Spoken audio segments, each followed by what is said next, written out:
आम सरकार कथारे नुहे कामरे विश्वास करती एवं आम सरकार आसबार आमे जो प्रक्रिया आरंभ करूँ जे सरकारी क्षेत्र में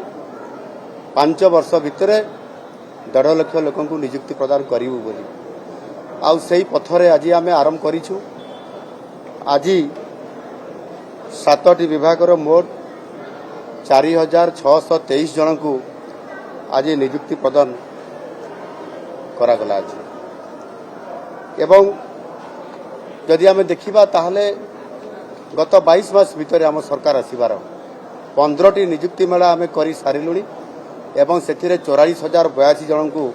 आम नियुक्ति प्रदान कर सारीचु। तेणु निश्चित भाव आम नियुक्ति देवा एवं सरकारी नियुक्ति देवा एवं समान को रेगुलर नियुक्ति देवा यह को प्राधान्य देवा ये गोटे सरकार रो छोटिया कथा नुह। ए संपूर्ण भाव आमर जो राज्य सरकार जो बजेट रहुची ये बजेट को जदि आम पूर्ण मात्रा खर्च करिबा तापाई हेले मैन पावर आवश्यकता अच्छी। जदि अधिक अधिकारी कर्मचारी रहिबे ताले से विभाग रे जो बजेट दिया जाउची ताकू मध्य गोटे वर्ष भितर यथासाध्य से खर्च करिवार शक्ति से पाई परिबे। तेणु निश्चित भाव आज आम 7टी विभाग जो नियुक्ति प्रदान देइछु सेथिरे विद्यालय एवं गणशिक्षा विभाग को सबुठारु अधिक नियुक्ति दिया जाइछि। आज सेथिरे 4113 जन को नियुक्ति देवा परे आज समुदाय ये विद्यालय एवं गणशिक्षा विभाग रे समुदाय 25,628 जन को नियुक्ति देवारे आज आम सरकार संपूर्ण भाव में गुरुत्व देइछंती। शिक्षार भित्तिभूमि की सुदृढ़ करवा आउ सेथिपाई निश्चित भाव में भित्तिभूमि सहित मध्य शिक्षकर बहुत आवश्यकता अच्छी। तेणु ताकू आधार करी आज आम सरकार जो कथा देइछंती जे एणिकी प्रति वर्ष रे 15,000 शिक्षक नियुक्ति देवा आउ से आधार में मध्य आज आम सरकार काम करुछंती। एणु निश्चित भाव में ये नियुक्ति प्रक्रिया को स्वच्छता रखिबा एवं तापरे जो माने प्रकृत रे योग्य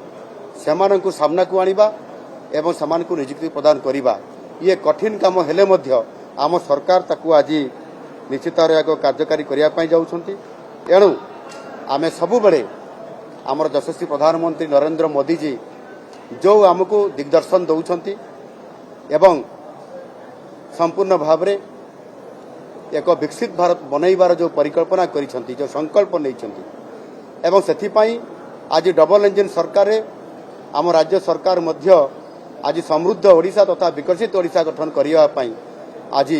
माननीय मोदी जी को दिग्दर्शन रे काम आरंभ करुछंती। एवं सेथिपाई जदि समृद्ध ओडिशा बनिबो जदि विकसित ओडिशा बनिबो एवं विकसित भारत जदि मोदी जी स्वप्न साकार हेबो ताले निश्चित भाव में समाज रे जो माने पछुआ अछंती जो माने तल श्रेणी रे अछंती सेमानकु समाज रो मुख्य सूत्र शामिल करिवा पई हेले ओडिशा को समृद्ध करिया पई हेले भारत को विकसित भारत बनैया पई हेले निश्चित भाव में विभागर प्रत्येक विभागर जो मैन पावर को हमको शक्तिशाली करिया पई पड़िबो एवं तल स्तर रे थिबा लोक मानकु सेतिपई शक्तिशाली एवं समानकु मध्य सामना को आनिया पई पड़िबो समानकर सामाजिक दृष्टिकोण समानकर राजनीति दृष्टिकोण मध्य एवं समानकर अर्थनैतिक दृष्टिकोण मध्य आज आम सरकार ताहा करिया पई जाउछंती। एणु निश्चित भाव में एथिरे मु माननीय मोदी जी स्वप्न को साकार करिया पई जाई आज आम सरकार आज निश्चित भाव में आमे एक बड़ इकोनॉमी राज्य हिसाब से प्रतिष्ठा होगापाई आमर जो विजन 2036 ताकू आधार करी आमे जो आमे मिशन मोड रे काम आरंभ करिछु ताहा ए नियुक्ति मेला माध्यम रे जो पिला मान को आज नियुक्ति दउछु आगामी दिन में समाने मैन पावर हिसाब से छिड़ाबे एवं समाज रो जो 4टी वर्ग अछंती समाने होउछंती गरीब एवं महिला अन्नदाता एवं युव वर्ग आज आम युववर्ग को एथिरे सामिल करी समानकु आज 4623 जन को नियुक्ति भी देलु। ये निश्चित भाव में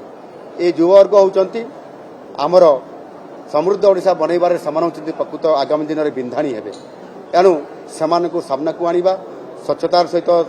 निर्वाचन प्रक्रिया रे काम को आगे नेबा ताहा द्वारा आगामी दिन में समृद्ध ओडिशा बना जाई पारिबो। एणु मु आशा करी निश्चित भाव में ये निजुक्ति मेला समृद्ध ओडिशा बनैबारे सक्षम होई पारिबो।